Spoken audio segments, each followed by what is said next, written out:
of shared call center in India. Later on, we realized that it's not only the shared support of people which we require, it is also their tools and technology they require. Hence, I think the DialDesk was born. You seem to be very bullish on D2C industry. D2C, no doubt, is the fastest growing industry right now. And I'm really very bullish about it. It's been now 4 years since I published my first book, Junoon, Jururat and Jugaad. And what I love about the journey is that I met so many interesting people during the writing of that book, when I was researching about that book. And today I'm equally thrilled and excited about my new journey. I'm starting a new podcast, Mastering Spokes. Business is like a wheel with 7 spokes, each representing a critical business function like management, HR, sales and marketing, operations, R&D, finance and accounts. And in today's fast-paced world, you need to excel in every spoke, right?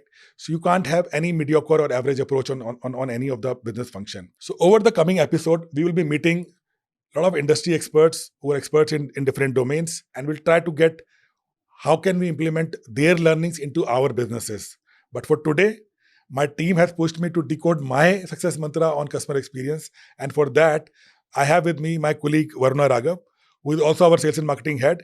So today she will be grilling me and she will be asking me questions around customer experience and what we have done so far.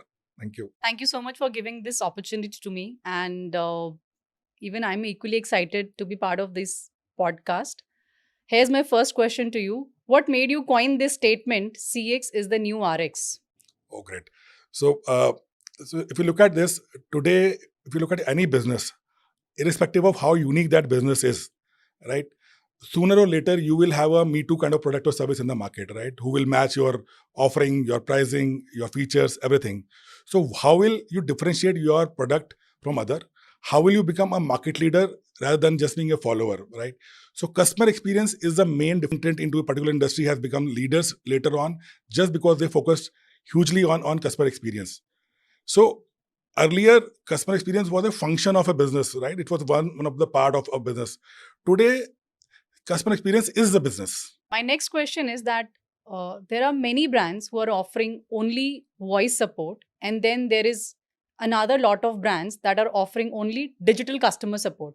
So as a CX expert, what do you think that what is the right approach for any brand? I think we need both. So it has to be a right mix of both digital and voice. While digital is evolving, voice is here from last 3 to 4 decades, right? While digital is give you convenience, voice gives you personalization, right? So if you are into business who is addressing a market where your customer audience is of around 30 to 40 years of age, and you want to target them for next 40 years, I think you cannot ignore voice for next 30 to 40 years, right? So it would always be a mix of digital and voice both.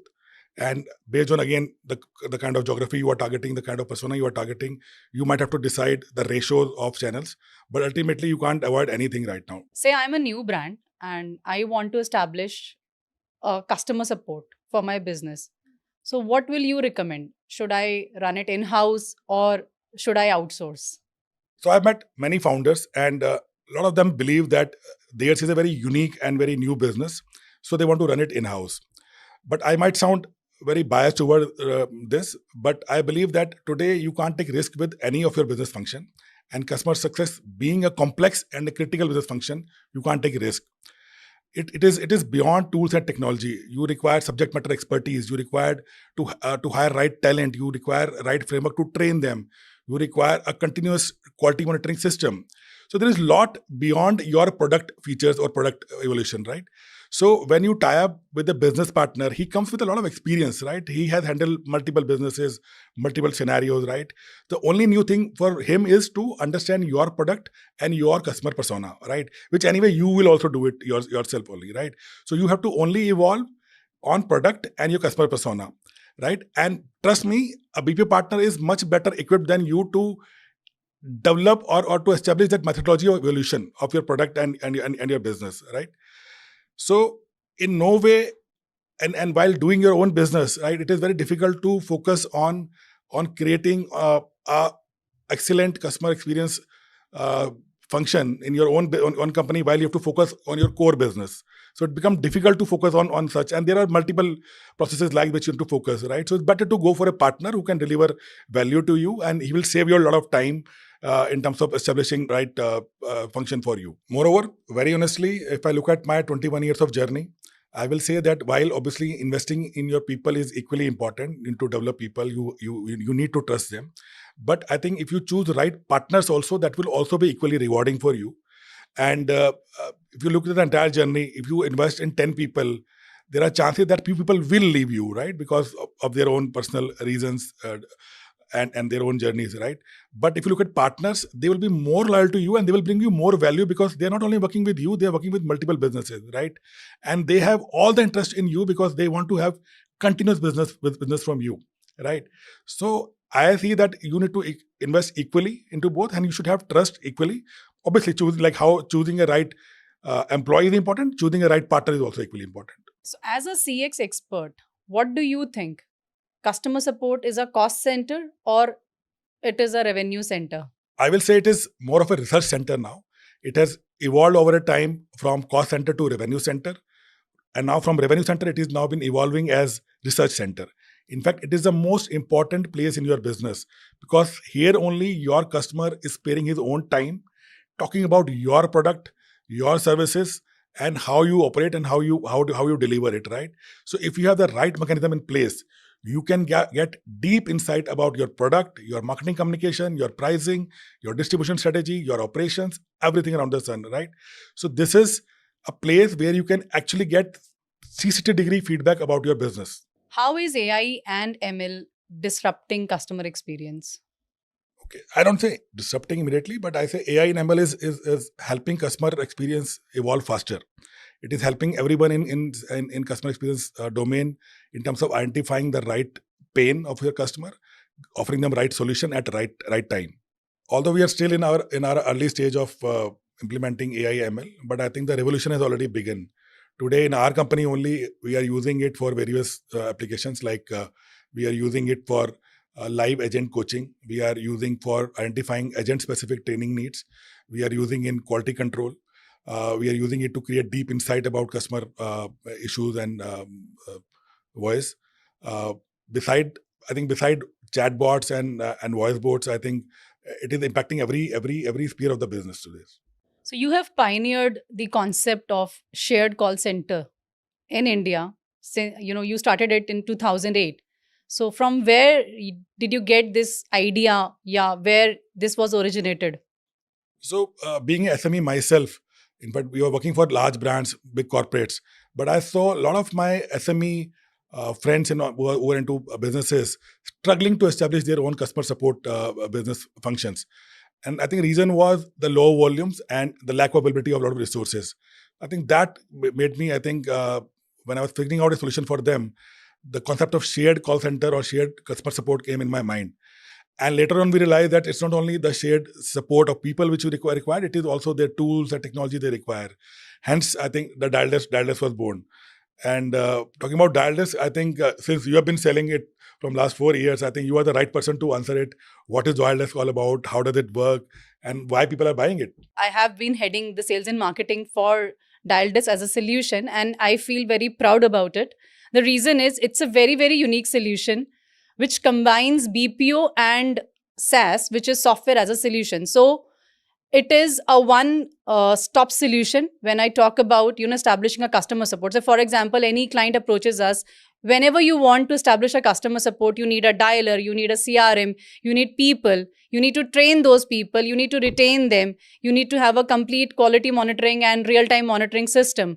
So there is a lot that goes into establishing a customer support, and DialDesk is one solution that solves all these problems at one place. It is not only for small and medium businesses, startups, or we also have very big business houses that were struggling to manage their customer support. So whether you have 10 calls or you have 1000 calls a day, we manage it all for our clients. Good news is that DialDesk offers plans that are suitable for all kinds of businesses. Plus, there is a complete transparency of recordings, reports, and very critical and deep insights that businesses always look for. When I meet a lot of these customers, right, and when they say, Deepak, that today we are competing global brands. So being a small and medium enterprise, also we are competing the biggest brand on the earth. and when somebody contact our call center or somebody talk to our support people, they cannot find a difference between any established brand and somebody who's emerging or somebody who's growing right now. I think that is the most fulfilling part, that you are enabling entrepreneurs to become big, to compete global brands, to become global players. I think that is the most fulfilling part of the entire story. Absolutely, absolutely. You seem to be very bullish on D2C industry. So, what made you create Cut to Profit? D2C, no doubt, is the fastest growing industry right now, and I'm really very bullish about that. And we have seen a lot of example where companies have grown from a one room company to IPO level in last 3 to 4 years only. So that shows the potential of the market. D2C is also a graveyard of brands, and a lot of brands have died too early in their evolution. And what I've seen is that if you're not able to crack it on time, the chances of success are very weak.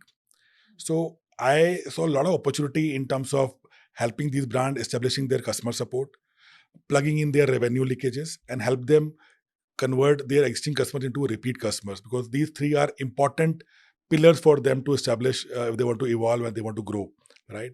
So that I think ignited me to craft a specialized division only for D2C brand, which is now Crowd to Profit. And again, since you have been instrumental in selling this also to D2C industry, so why don't you tell what is Card to Profit all about and how we are helping brands in D2C, right from somebody who's just starting up, somebody who's evolved, somebody is now already into getting into global level. So why don't you explain it? Our offering is into three boxes mainly. The first one is establishing the customer support. Now, so since we have been helping a lot of e-commerce brands already, so we have established SOPs, we have got the ready-made automations. So if in case we onboard any D2C or e-commerce brand, so we have the ready-made SOPs and we can deploy the best practices which we have been following in the best possible manner and very fast and very efficiently. The second box is into two parts actually. One is when so the D2C brands, they are spending a lot of money in getting the website visitors, and we help them. So even before sales, the customers are on a lookout for they have their own queries, so we help them convert those browsers into buyers for them. And then secondly, the second part of it is when the customer has added the product in the cart but they have not completed the purchase, so we help them converting those abandoned carts into sales for the brands. So this was the second box. Right. The third box is getting repeat sales. Any which ways they've already spent a lot of money in acquiring that customer, so we help them in fixing that another leakage, which is the repeat sales. So if I am a brand and I'm looking to choose a right partner, what should I have? What are the things that I should keep in mind before getting that right partner for me? So I will say not only about BPO partner or partner. I think anything in your life you want to choose anybody. I think what I believe personally is that transformation is the biggest proof of wisdom in action, right? So when you are trying to explore synergies with any partner, it could be a BPO partner also. I think look out in terms of their previous track record, what kind of relationship they have, what kind of clients they have, and how those client relationship has evolved over a period of time, right? Because there's a journey, right? And if your partner is able to evolve a client's need or a client's process, I think that is his biggest proof how he's going to add value to you. So I believe so what we do internally is we share case studies, we showcase a lot of our similar clients, how we have evolved from the day we started and where we are today. And for example, if I talk about, I think like we started for one of our airline client, where the process was primarily assisted web check-in kind of process, but we converted it over a period of time into a upselling kind of process where we were upselling in fact ancillary services to the customers. Similarly, we have a client into tobacco industry where we help them in terms of completely transform their field distribution model to a telecalling distribution model, right? And I think these are the cases which showcase your capability as a partner. Okay, that what change you can bring, right? So I think looking into existing relationship, I think is the best way to choose a partner. I think. Nowadays, data security and compliance is a very big factor when you choose a partner. What about that? So I think now we have been into business from 21 years now, and we have seen it evolving, I think, over a period of time. I think last 5 to 7 years, especially I think post-COVID, I think the scenario has changed very drastically. And the good thing is now that I think now everybody has become equally sensitive about it. And so people while picking up any project, I think this is one of the major point to be discussed. And what we have ensured is, I think we have earlier we have seen that it was more of a approach, I'll say paper approach, where you used to fulfill a lot of requirements on paper itself. Like, I think the good thing now, I think, is at least at our company we have done it, that we have implemented all these things on truly on in the right speed on the ground. Like we talk about, uh, say data security, right? So we are absolutely following ISO 27000 guidelines. We are following GDPR guidelines, right? Truly on ground. Like, even if you visit my center, and even if I'm with you, you will not be allowed to enter with your mobile phone, with your digital watches or anything like that, right? Even I'm not allowed. You know it very well, right? So that kind of sincerity is there. Now there's a complete compliance department which is there in the business now, which take care of not only from data security point of view, from security and safety point of view, of infrastructure, of people, fulfilling all statutory requirements. So I think now it is more of hygiene. It is a must thing, right? It's not an optional thing. And I think we have been fortunate enough to, I think, work with some of the very big clients into fintech and other industries, which have made us which has taught us a lot of new good things, and they've helped us out evolve our complete compliance approach and methodology in our company. And today I can very proudly say that I think we are one of the very few companies in this industry who are 100% compliant in all possible, I think, domain, be it data security, your statutory requirements, or talking about health and safety of people, infrastructure, anything you talk about. And it is something which is non-debatable, and it's hygiene. It's basic now. So, what do you think is the future of customer support? I think again. I think I've already shared that. I think customer support is going to be a research center, right? It will be now the center of business. I will not be surprised that you will see a lot of founders sitting in call centers in times to come, or in customer support center, and this will become the main center where you will decide your strategies on marketing communication. You will decide strategy on pricing, distribution, your product, right? So I see. Obviously, it will evolve. Like, right from earlier, it was more of a transaction center where you used to handle queries and all those things. Then it became a revenue center where you start selling and now talking about. Now it will become something where you get insight to how to take your business forward, right? So I see a great opportunity for customer support professionals, and this function will only go will become more and more critical for every business to come. And customer experience will again will be the key driver to lead any business, to drive the future of any business.